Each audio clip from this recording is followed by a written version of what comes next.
Imagine a king, draped in royal robes, crown heavy upon his brow, deeply absorbed in a task that seems oddly out of place. He ignores the grand halls and lavish banquets waiting for him, instead fixating on a model ship so small and intricate his trembling fingers can barely hold it. This was no ordinary king. This was George the Third of England, and his fascination with miniature craftsmanship was more than a hobby, it bordered on obsession. History often presents rulers as grand figures, powerful, dignified, even ruthless. Yet beneath their crowns, hidden away from public eyes, lay surprising quirks, odd fascinations and obsessions so peculiar they redefine how we see these icons of power. From building tiny ships to collecting unusual animals. Today, we journey into the secret worlds of monarchs, revealing bizarre hobbies that history nearly forgot. King George the Third ruled Britain during one of its most turbulent eras, overseeing the loss of the American colonies and battling bouts of illness many historians believe were caused by porphyria, a genetic disorder.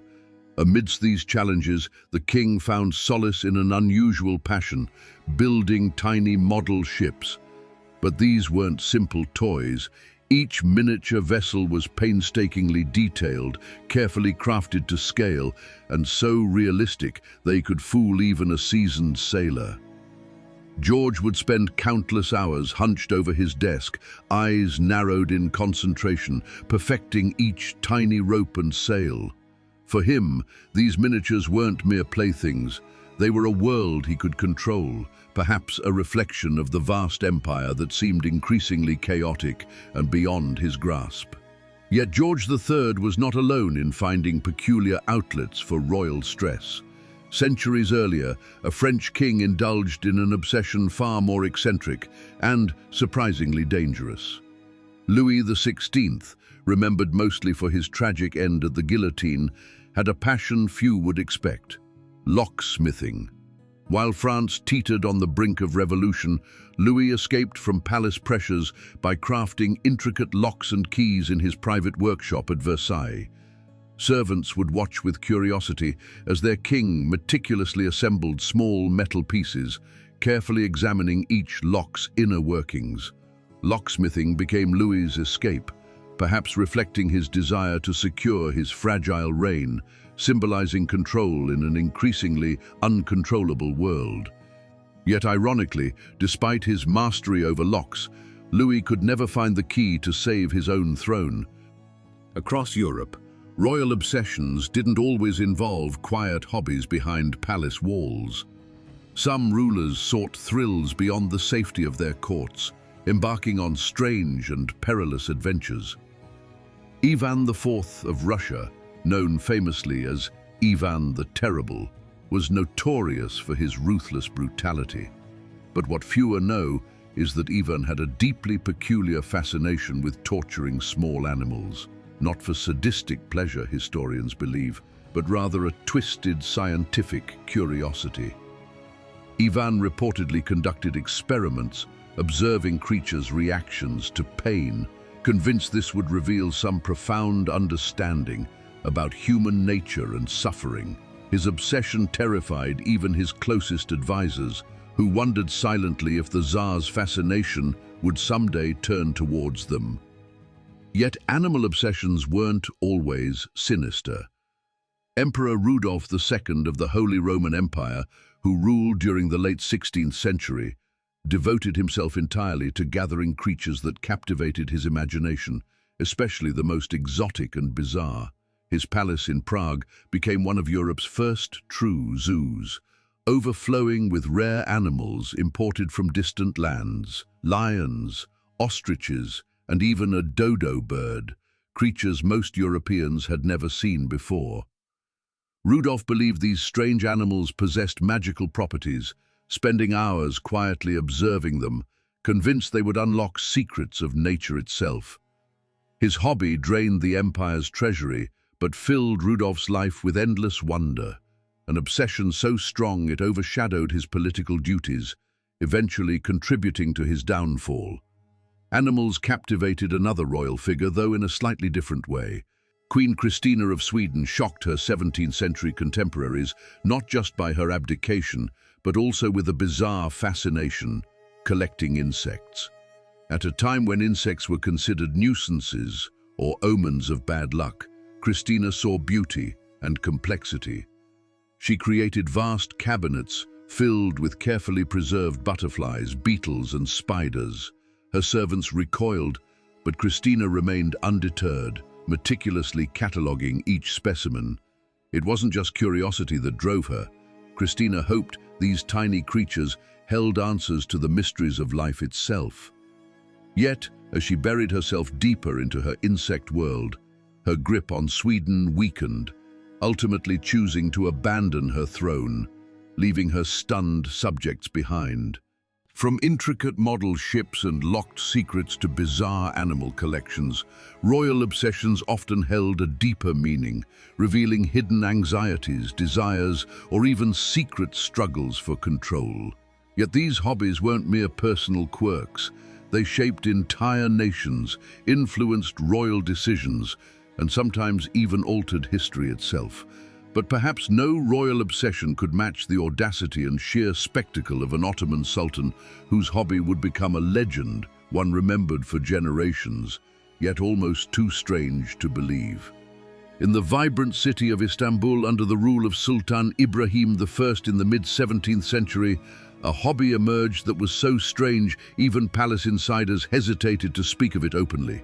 Ibrahim, known to history as Ibrahim the Mad, developed an obsession unlike any other, a fascination with fur.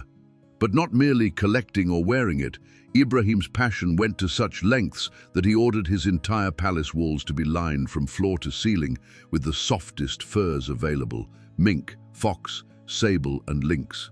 Historians debate whether this eccentric indulgence was driven by comfort or psychological compulsion. Some believe the fur walls provided Ibrahim a sense of security and softness amid the harsh realities of court intrigue. Others think it was merely extravagant excess, a display of power designed to impress visitors and intimidate rivals. Regardless of motivation, Ibrahim's fur-lined chambers became legendary, symbolizing a ruler so detached from his people's struggles that rebellion soon knocked at his heavily cushioned doors. Yet comfort and indulgence were not always the reasons behind royal obsessions. For some monarchs, hobbies became tools of scientific discovery, pushing boundaries and shocking contemporaries. Peter the Great of Russia was one such ruler. In the early 18th century, Peter's curiosity drove him to explore anatomy, a fascination he pursued with relentless energy and surprising ruthlessness. Under cover of night, Peter would leave his lavish St. Petersburg palace and venture into morgues to dissect human bodies, meticulously examining each organ and bone. His obsession stemmed from a genuine desire to modernize Russia's medicine and military. However, his macabre hobby horrified nobles who whispered nervously about their ruler's nocturnal experiments. Peter was undeterred, famously remarking that a ruler should know his subjects not just from the throne, but from the inside out. And while Peter cut deep into the secrets of the human body, another ruler far away in China pursued a gentler yet equally peculiar passion. Emperor Qianlong, who reigned during the prosperous Qing dynasty, developed an obsession with art, not merely collecting, but creating. Qianlong's palace became filled with thousands of paintings, calligraphy scrolls, and jade carvings, many crafted by the emperor himself. But Qianlong took things a step further, ordering his royal seals to mark nearly every artwork he possessed, even masterpieces by legendary painters of the past. Today, art historians look with mixed feelings upon Qianlong's countless red stamps, covering priceless works of art. His desire for ownership and control, to leave his permanent mark, was symbolic of his absolute rule. Ironically, Qianlong's efforts to immortalize himself through art now overshadow some of the very masterpieces he cherished. A legacy that reminds us how easily obsession can distort even noble intentions. Obsession could indeed be an overpowering force, driving rulers to extreme lengths and shaping entire empires. Yet sometimes royal hobbies were simpler, harmless at first glance, but equally captivating. Take Frederick William I of Prussia, known for his tough military reforms, who surprisingly had a hobby that fascinated and bewildered his subjects: collecting extraordinarily tall soldiers. Frederick William assembled what history calls the Potsdam Giants, a regiment of exceptionally tall men gathered from across Europe, often against their will. The king would parade his giant soldiers, meticulously measuring and admiring them, obsessively tracking their health and diet. His fascination ran so deep he often paid outrageous sums or used diplomatic threats just to secure taller recruits. The regiment never saw battle. Instead, it became a living museum of Frederick's personal fascination with height and power, showcasing how obsessions could blur lines between personal desire and political spectacle. As we've journeyed through these peculiar royal obsessions, from fur-lined walls and hidden laboratories to art-stamped legacies and giant armies, we glimpse rulers through a different lens. These hobbies weren't mere diversions.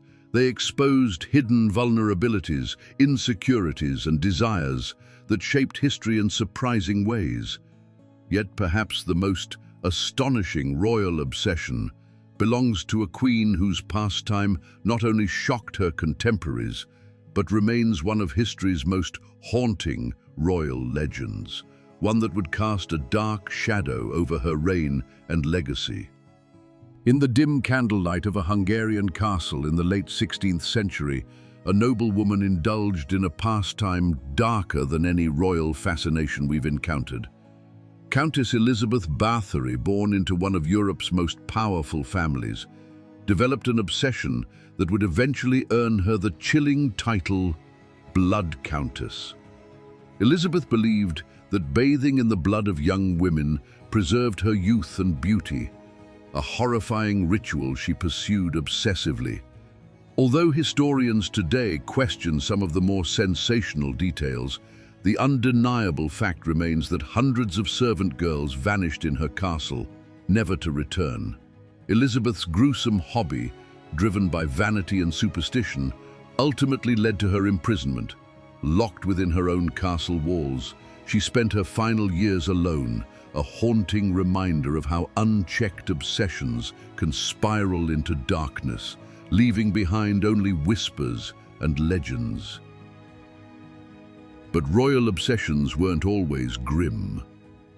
Some monarchs chose pastimes that merely seemed bizarre, quirky, or charmingly eccentric. Consider King Ludwig II of Bavaria in the late 19th century. Known affectionately as the fairy tale king, Ludwig's hobby revolved around building extravagant castles inspired by romantic legends, dreams, and fantasies. His most famous creation, Neuschwanstein Castle, perched atop a Bavarian mountain, became an architectural marvel, yet Ludwig never intended it for public admiration. It was his private escape, filled with elaborate murals depicting scenes from his favorite operas by composer Richard Wagner. Ludwig's obsession drained the Bavarian treasury, prompting whispers of madness among his advisors. Ultimately, his fairy tale world became a prison as the kingdom's debts mounted and his own ministers turned against him. Not all royal pastimes led to tragedy, though. Some obsessions, though odd, simply offered comfort and companionship. Take Queen Victoria of England, whose steadfast devotion to animals went beyond mere affection, transforming into an outright obsession, particularly with dogs. Victoria owned dozens of pets, but one particular breed captivated her completely: the tiny, playful Pomeranian. The Queen bred these small dogs obsessively, often gifting puppies as tokens of affection and diplomacy across Europe. Her palace overflowed with them, their presence comforting Victoria deeply, especially after her husband's death. Historians suggest her attachment to these animals was a way to fill emotional voids left by loss, loneliness, and grief. A tender reminder that behind royal grandeur lay human hearts seeking comfort in simple companionship. From blood-soaked rituals to fairy tale castles and canine companions, royal obsessions varied as much as the rulers themselves. Each passion, no matter how eccentric or benign, revealed something deeper about the ruler's inner life. It highlighted the struggles for power, control, identity, and connection, hidden beneath their crowns and cloaks of authority. Yet, sometimes, royal obsessions transcended private passions and reshaped entire cultures, leaving legacies still felt today. One ruler, captivated by the mysteries of the cosmos, would reshape his kingdom's destiny, not through conquest, but through the quiet, powerful gaze toward the stars. In the late 16th century, under the golden skies of India, Emperor Akbar of the Mughal Empire turned his eyes skyward. He wasn't searching for conquest or prophecy. He was searching for unity. Among the swirling stars, Akbar believed he could find the divine order that might knit his fractured empire together. His passion for astronomy led to the creation of vast observatories and debates with scholars from across the known world. He read the skies not just out of curiosity, but to inform real-world decisions, aligning battles with celestial events, timing diplomacy with planetary alignments. For Akbar, the heavens weren't distant lights, but guiding forces. His fascination with cosmic harmony mirrored his efforts to blend cultures, religions, and ideas within his vast territory. Some historians credit this obsession with fostering a more tolerant Mughal state, one that briefly embraced the notion that power didn't need to divide. On the other side of the known world, another ruler's passion was far louder and far more theatrical. Emperor Nero of Rome didn't look to the stars for meaning. He looked to the racetrack.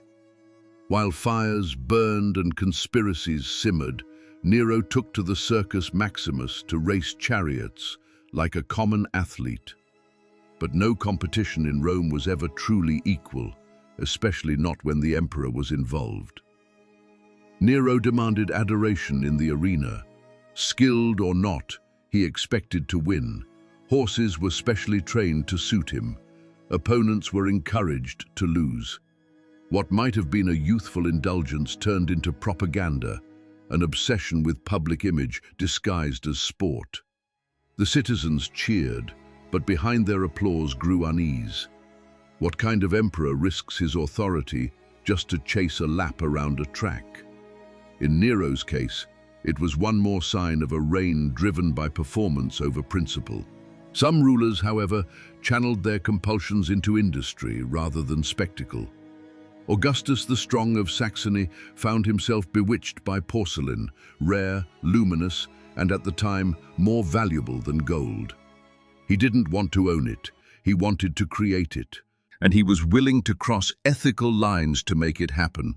Obsessed with unlocking the Chinese secret to true porcelain, Augustus imprisoned an alchemist and forced him to experiment until the breakthrough finally came. What began as personal obsession evolved into the founding of Europe's first major porcelain factory in Meissen. That single pursuit sparked an economic transformation and gave Saxony a lasting legacy. Among all the eccentric fixations of royalty, Augustus's was one of the few that turned fantasy into innovation. Catherine the Great's particular obsession may not have reshaped her empire, but it certainly reshaped her surroundings. Amid sweeping reforms and philosophical correspondence with Enlightenment thinkers, the Empress of Russia poured her personal passion into chairs. Not jewels, not palaces, chairs. She commissioned hundreds, each more elaborate than the last. Thrones in disguise, conversation seats, secret compartments. Chairs became metaphors for her vision of power, inviting, clever, and immovable. Guests at court chuckled behind fans, but Catherine didn't mind. Her throne may have anchored the empire, but it was her private collection that offered the comfort of control. Power has always demanded armor. For monarchs, obsession often became that armor, softening the blows of isolation, deflecting the weight of expectations, and protecting them from the truths no crown could silence. Whether staring into the stars or rearranging furniture, these rulers were reaching for something beyond ritual and rule. They weren't just seeking comfort, they were chasing meaning. And not every obsession ended in madness or legacy. Some revealed something far more subtle, a quiet longing, a human impulse. And in one final story, that quiet impulse takes center stage, in the life of a ruler whose secret collection spoke louder than any royal decree. In the polished halls of Vienna's Schönbrunn Palace, a young monarch kept a peculiar secret. Emperor Franz Joseph I, ruler of the Austro-Hungarian Empire, maintained a quiet but relentless obsession, not with politics, war, or expansion, but with the daily ritual of grooming. Every morning his routine unfolded like a sacred ceremony. For exactly 2 hours, he would trim, brush, and perfect the shape of his moustache. Barbers were expected to arrive at dawn. His moustache, curled to precision at the edges, became a symbol of discipline and imperial order. Franz Joseph was known for his rigidity, but his obsession with grooming reflected more than vanity. In a court swirling with uncertainty, appearances were his constant. His moustache wasn't just hair, it was armor, ritual, a personal monarchy he alone could control. While Franz Joseph crafted an image, another ruler across the Channel was unraveling the very concept of image itself. King Edward the Seventh of Britain, once dismissed as a frivolous playboy, turned his obsession with fashion and manners into something strangely influential. His hobby was people, observing them, studying their habits, and dictating the rules of elegance. He memorized dining etiquette, set trends in collar design, and dictated dress codes for entire nations. What seemed like shallow indulgence was in fact a campaign for control. Edward understood the power of perception. A wrinkle, a stain, a misstep in conversation, these were political statements in his world. By turning obsession into etiquette, he shaped how an empire saw itself. Royal hobbies, of course, weren't always refined. Some leaned toward the absurd. King Farouk of Egypt, one of the last monarchs of the modern Middle East, filled his palaces with obsessive collections of watches, coins, stamps, and once even a massive stash of stolen soap. His compulsive hoarding became infamous, a strange and comical contrast to the instability of his rule. While Cairo's streets echoed with unrest, Farouk counted cufflinks and catalogued coins. The more his power slipped away, the more he surrounded himself with trinkets, as if possessions could substitute for authority. When he was overthrown, the absurdity of his collections became part of his legacy. A ruler remembered less for reforms and more for a stolen pocket watch once owned by Winston Churchill. And then there are those rulers whose obsessions weren't grand or bizarre, but profoundly quiet. Emperor Hirohito of Japan, revered as a divine figure before and after World War II, spent decades after the war devoting himself to marine biology. He published academic papers, conducted fieldwork, and carefully documented hundreds of species of hydrozoa, tiny jellyfish-like organisms. Here was a man who once held godlike status, kneeling by tide pools with a magnifying glass. His obsession wasn't performance, it was retreat, a quiet atonement perhaps, or simply the comfort of science in the aftermath of destruction. In his post-imperial silence, Hirohito found purpose in the rhythm of the ocean, far from courtly ceremony and imperial responsibility. Not every ruler needs a crown to leave a legacy. Sometimes it's the hobbies they chose when no one was watching that reveal who they truly were. Far beyond battles and treaties, past the portraits and parades, these small, strange obsessions offer a final truth. Power does not erase personality, it magnifies it. And when we trace the fingerprints left behind, From porcelain to insects, stargazing to soap, we find not caricatures or villains, but something far more compelling, something uncomfortably familiar.